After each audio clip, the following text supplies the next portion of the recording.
meningkatkan portabilitas di klien dan skalabilitas di komponen-komponen server. Jadi client server ini bukan hanya berarti two tier ya, tapi juga multi tier ya. Ada client tier, presentation tier, business tier, kemudian ada integration tier sampai ke resource tier. Masing-masing bisa bertindak sebagai server dan bisa juga bertindak sebagai client ya. Jadi jangan hanya beranggapan bahwa klien itu manusia atau browser ya. Jadi klien itu bisa jadi mesin lain. Apalagi kalau kita nanti berbicaranya M2M atau mesin to mesin ya. Stateless, nah ini yang tadi sudah saya sampaikan. Setiap request dari klien ke server harus terdiri dari semua informasi yang penting untuk dipahami request dan tidak dapat disimpan dalam server ya. Jadi tidak disimpan dalam server informasi-informasi tersebut. Langsung dihapus ketika proses request respon itu selesai. Kemudian ada cache ya untuk memperbaiki respon ya, efisiensi network ya. Dan seterusnya ya. Dan seterusnya. Ini silakan dibaca saja, dan yang paling penting ini self descriptive message di mana resource itu tidak coupling ya, tidak terlalu terikat satu sama lain pasangannya ya. Kalau SOAP itu terlalu coupling ya. Jadi harus terikat terhadap suatu aturan. Kalau ini bisa berbagai dokumen ya. Dengan berbagai macam format, bisa HTML, XML, plain text, PDF, JPEG, JSON, dan lain sebagainya. Karena kita waktu terbatas ya, minggu depan adalah minggu terakhir sebelum UTS, dan setelah UTS kita akan lebih berbicara pada BPOL, maka untuk RESTful ini saya akan bahas yang XML dan JSON saja, itu ya, yang mungkin sering dipakai lah di dunia saat ini ya. Oke, itulah konsep tentang RESTful ya. Lalu apa bedanya antara SOAP dan RESTful Web Service? Jadi saya ajarkan dulu SOAP dan kemudian ajarkan lagi RESTful. Kedua-duanya tidak saling menghilangkan, tapi saling melengkapi ya. Dan ada kelebihan dan ada kekurangannya. Kalau kita berbicara BPOL itu proses bisnis di mana aturannya ketat, itu yang paling cocok SOAP. Ya, tapi kalau kita ingin bikin microservice atau kita ingin sebatas tidak menggambarkan proses bisnis suatu organisasi secara keseluruhan atau hanya sederhana saja prosesnya, yang paling unggul itu RESTful yang Anda gunakan. Jadi bergantung kebutuhan. Oke, apa bedanya? Silakan Anda baca saja di sini ya.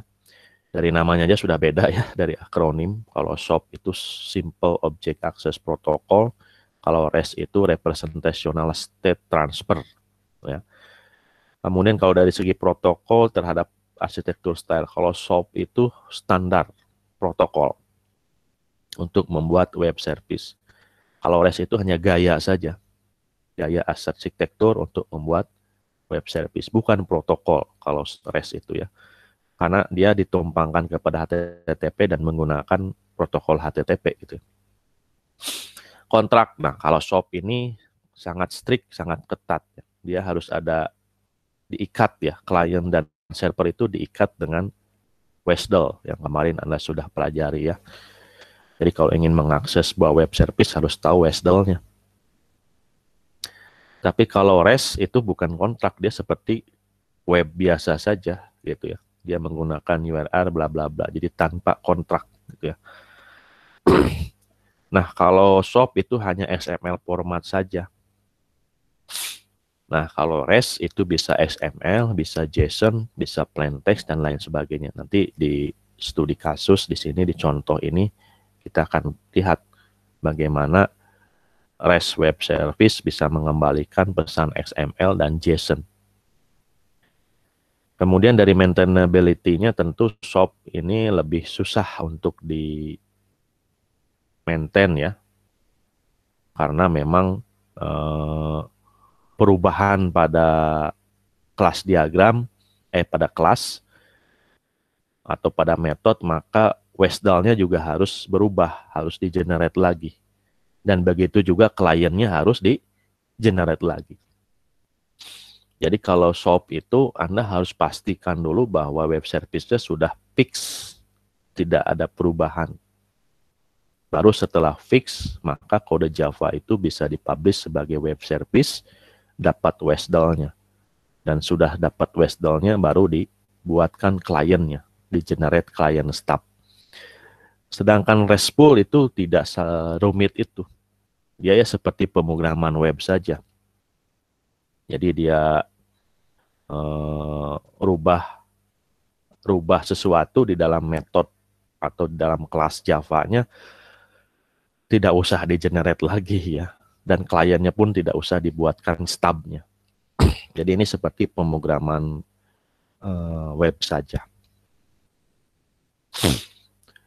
Kemudian dari URI itu SOAP itu interface untuk mengekspos business logic, ini hampir sama ya. Kalau REST ini tanpa interface, dia bisa langsung mengakses ke kelas di business logic tertentu. Kalau security, nah ini yang kelebihannya. Kalau SOAP itu punya security sendiri. Namanya Web Service Security. Kalau REST ya dia hanya menggunakan security yang diturunkan atau diwarisi dari HTTP saja. Gitu ya. Bandwidth, of course, SOAP ini bandwidth-nya cukup besar ya, karena lihat saja WSDL aja kan ya. Kalau Anda buka itu kan tekstualnya sangat panjang sekali. Belum lagi SOAP message. XML ini lumayan memakan bandwidth. Makanya REST ini ada alternatif pengiriman pesan yang lebih ringkas ya, menggunakan JSON. Apa itu JSON? Silakan Anda baca ya di internet format JSON dan bandingkan dengan XML. Ini tugas pribadi ya. Silakan Anda belajar mandiri. Tidak akan dibahas untuk format XML, format JSON. Wah, terlalu habis waktu kita ya. Anda pelajari sendiri bedanya XML dan bedanya JSON. Kemudian tantangan belajarnya atau learning curve ya. Learning curve-nya itu SOAP web service memang agak berat ya. Anda sendiri kemarin sudah merasakan ya, di mana memang berat, tapi ya tidak berat-berat amat sih ya. Yang berat itu kan sebenarnya nanti di bisnis logiknya ya, di algoritma dalam metodenya. Selebihnya kan sudah dimudahkan, di-generate secara otomatis ya. Kemudian tinggal pakai saja komponen-komponennya. Kalau REST memang lebih mudah dipahami, ini layaknya seperti web programming gitu ya. Namun ada beberapa yang perlu dipahami adalah pengenalan tentang anotasi kelas Java ya, menggunakan library Zax RS Annotation ya, untuk digunakan di berbagai metode-metode HTTP. Cuma memang bedanya ada anotasi yang harus dihafalkan ya oleh Anda. Anotasi seperti apa nanti kita bahas di slide berikutnya. Oke, itu ya beberapa konsep tentang RESTful Web Service. Saya tidak akan berlama-lama. Lalu bagaimana kita membuat web service menggunakan pendekatan RESTful, tapi mengembalikan XML message dulu lah, gitu ya.